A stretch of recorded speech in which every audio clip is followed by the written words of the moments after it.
प्यारे देशवासियों, MCD ward number 66 के निवासियों, शकरू बस्ती विधानसभा दिल्ली और भारत के निवासियों, आज हम आपसे चर्चा करेंगे कि देश के अंदर कितने टैक्स पेयर्स हैं। तो पिछले हाल में कई दिनों से ये बात चल रही है कि देश के अंदर 6 करोड़ इनकम टैक्स पेई हैं, 5 करोड़ इनकम टैक्स पेई हैं, पहले 3 करोड़ थे। तो मैं साथियों आज आपके सामने ये चर्चा करना चाहता हूँ कि हमने जो आंकड़े जुटाए हैं उसके हिसाब से पहली चीज़ तो ये है कि इस देश में पैन कार्ड कितने लोगों ने फाइल कर रखा है। दूसरी चीज़ कि इस देश के अंदर कितने लोग इनकम टैक्स रिटर्न भरते हैं। तीसरी चीज़ कितने लोग इनकम टैक्स रिटर्न के साथ टैक्स भरते हैं, इनकम टैक्स। चौथी चीज़ कि इस देश की 1 करोड़ 40 लाख जो जनता बताते हैं, कुछ के पास तो जैसे आधार कार्ड, वोटर कार्ड और जो यहाँ के डॉक्यूमेंट हैं इस देश के, भारत देश के हैं, और कुछ लोगों के पास नहीं है। लेकिन आज मैं ये बताऊंगा इस देश में रहने वाला हर व्यक्ति किसी न किसी रूप में टैक्स की प्रक्रिया से जुड़ा हुआ है और टैक्स भरता है। जैसे आप पेट्रोल डीजल से डीजल, इसके ऊपर लगभग आधे के लगभग टैक्स है, 40% के लगभग। तो हर एक व्यक्ति जो मोटरसाइकिल, स्कूटी पे, गाड़ी पे, पब्लिक ट्रांसपोर्ट पे, सरकारी ट्रांसपोर्ट पे, किसी भी तरीके से रेल में, ट्रेन में, बस में, हवाई जहाज में, कैसे भी चलता है अगर, तो उसको ये टैक्स पे करना पड़ता है। और भारत सरकार के पास वो टैक्स ज़्यादा है और राज्य सरकार के पास जैसे आप कोई भी खाद्य पदार्थ ले रहे हैं, कोई भी चीज़, मोबाइल यूज़ कर रहे हैं, जैसे 50 करोड़ मोबाइल बताते हैं भारत देश के अंदर सिम कार्ड इशूड हो चुके हैं, तो उसके ऊपर भी टैक्स जा रहा है, जीएसटी जा रहा है। कितनी भी किस्म की कोई भी सब्जी अगर आपके पास पहुंच रही है, अनाज पहुंच रहा है, दालें पहुंच रही हैं, चावल पहुंच रहा है, मसाले पहुंच रहे हैं, किसी भी तरह के खाद्य पदार्थ, तो वो भी टैक्स प्रक्रिया से कहीं ना कहीं जुड़े हुए हैं। और क्या कहते हैं, जब तक वो आपके घर में पहुंचते हैं तो उसको प्रोसेस होने के अंदर जो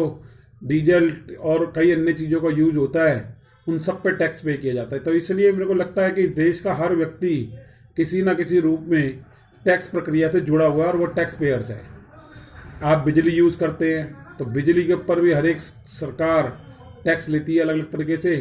तो वो भी टैक्स के दायरे में आता है। अब बिजली, पानी, हवा के बगैर तो आदमी रह नहीं सकता। हॉस्पिटल में जाएंगे, ऑक्सीजन लेंगे तो वहाँ भी टैक्स देना पड़ता है। तो किसी भी चिकित्सा प्रणाली, और आप स्कूल में अगर बच्चों को पढ़ा रहे हैं तो वहाँ भी टैक्स पे हो रहा है, क्योंकि स्कूल के अंदर सब्सिडी अगर सरकार देती है तो उसमें जो टीचरों की तनख्वाह दी जा रही है, जो बिल्डिंग बन रही है, जो उसके अंदर गार्डनिंग हो रही है, जो उसके अंदर बिजली यूज हो रही है, पानी का इस्तेमाल हो रहा है, बिल्डिंग के निर्माण में चीज़ें हो रही हैं, शिक्षा का जो किताबें बट रही हैं, ड्रेस बट रही है, जो पैसे बांटे जा रहे हैं, उसके अंदर भी टैक्स की प्रक्रिया से लोग जुड़े हुए हैं। तो कहीं ना कहीं ऐसा ये है कि देश के अंदर जिस सड़क के ऊपर आप चल रहे हो, उस सड़क को बनाने में भी टैक्स का यूज किया गया है। तो बहुत सारी सरकार ने जो सुविधाएं दे रखी हैं जनता के पैसों से, जो टैक्स कलेक्ट करके, और आम आदमी कहीं ना कहीं मेरे को लगता है कि टैक्स प्रक्रिया से जुड़ा हुआ है। आप किसी भी ओला कैब में चलते हो, 3 व्हीलर में चल रहे हो, मैं कहता हूं कि आप किसी भी रूप के अंदर कहीं ना कहीं किसी ना किसी से प्रत्यक्ष या अप्रत्यक्ष रूप से, अप्रत्यक्ष रूप जिसको टैक्स भी बोलते हैं, कि अप्रत्यक्ष रूप से भी आप टैक्स भर रहे हो। और दूध ले रहे हो आप, जैसे इस देश का हर आदमी चाय पी रहा है, जो हमारे देश के अंदर एक कल्चर बन चुका है अंग्रेजों का आया हुआ, कि हर आदमी जो है चाय पी रहा है। कोई आदमी ग्रीन टी पी रहा है, कोई दूध के साथ पी रहा है, दूध पी रहा है, दही ले रहा है, मक्खन, घी, क्रीम, चाय, सभी के ऊपर टैक्स है हमारे देश के अंदर। सब्जियों पे, खाद्य पदार्थों, हर मैं फिर पुनः दोहरा रहा हूँ। तो इसलिए इस देश के अंदर हर रहने वाला व्यक्ति, चाहे वो कानूनी रूप से रह रहा है या गैर कानूनी रूप से रह रहा है, लेकिन वो टैक्स का प्रक्रिया का हिस्सा जरूर है और टैक्स पे कर रहा है। अब सवाल ये उठता है कि वो आदमी टैक्स कितना दे रहा है और सब्सिडी देश से कितनी ले रहा है। एक आदमी किसी भी रूप के अंदर प्रत्यक्ष अप्रत्यक्ष से कितना टैक्स सरकार को दे रहा है और सरकार से सब्सिडी कितना ले रहा है, क्योंकि हर एक सरकार का एक खर्चा होता है प्रति नागरिक के ऊपर पे। हर नागरिक के ऊपर हर सरकार एक खर्चा करती है,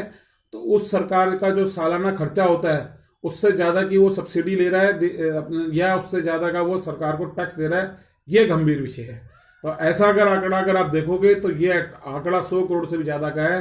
कि जो पर आदमी का, सिटीजन के ऊपर सरकार का खर्चा आता है, उससे ज़्यादा वो व्यक्ति सरकार से दी जा रही सुविधाएं लेता है, या सरकार को टैक्स से ज़्यादा सब्सिडी ले रहा है, या सरकार से दी जा रही सुविधाओं का इस्तेमाल कर रहा है। ये गंभीर विषय है, ये एक चिंता का विषय है भारत सरकार के लिए, राज्य सरकारों के लिए, सभी सरकारों के लिए और सभी चिंतनीय विषयों के लिए। तो इसलिए हर एक आदमी जागरूक हो और राष्ट्र के निर्माण में जितना जैसे संभव हो सके टैक्स का ज़्यादा से ज़्यादा सरकार को दे और टैक्स चोरी को रोकने का प्रयास करे और अपने सुझाव दे, जिससे हमारा सरकार, हमारा देश एक विकसित देश की श्रेणी में खड़ा हो। ऑलरेडी आज आप ये देखो कि हमारा देश IPS अजीत डोभाल जी, गृह मंत्री अमित शाह जी, रक्षा मंत्री राजनाथ सिंह जी,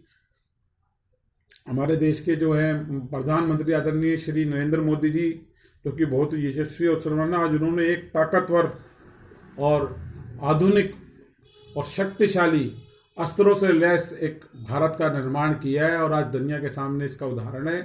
ये इसके लिए मैं अपने देश के प्रधानमंत्री और उनके साथ जुड़े हुए तमाम नेताओं को और उनके कार्यकर्ताओं को और उनके साथ जुड़ी हुई जो टीम है, जो उनकी एडवाइजरी टीम है, उन सबको धन्यवाद देता हूँ। और माटी पुत्र के नाम से मैं इनको आज फिर पुनः संबोधित करूँगा और बताना चाहता हूँ कि ये एक राष्ट्र निर्माण का काम है। इसलिए हर एक व्यक्ति